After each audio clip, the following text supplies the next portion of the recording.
Typing മേഖലയിലെ എല്ലാ ജോലികളും ഉത്തരവാദിത്വത്തോടെ ഏറ്റവും വേഗത്തിൽ നിർവഹിച്ചു കൊടുക്കുന്ന അൽ അരീജ് ടൈപ്പിംഗ് LLCയുടെ പുതിയ ശാഖ മുസഫ 37 തുറന്നു പ്രവർത്തനം ആരംഭിച്ചു.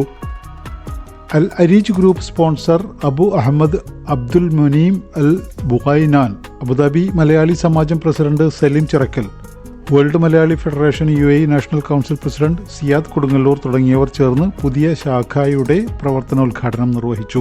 ഈ സ്ഥാപനത്തിൽ tax and auditing, consultancy, business സജ്ജീകരണ സേവനങ്ങളും സർക്കാർ സംബന്ധമായ എല്ലാ ഡോക്യുമെന്റേഷനുകളും നിർവഹിക്കുന്നു. അൽ അരീജ് പങ്കാളികളായ ഷഹദാബ് മുഹമ്മദ്, ഷെറീഫ് മുഹമ്മദ്, CEO ഇജാബ് മണ്ണാപ്പുറത്ത് തുടങ്ങിയവരും അൽ അരീജ് ഗ്രൂപ്പിന്റെ അഭ്യുദയകാംക്ഷികളും ഉദ്ഘാടന ചടങ്ങിൽ സംബന്ധിച്ചു. PMA news channel, Abu Dhabi.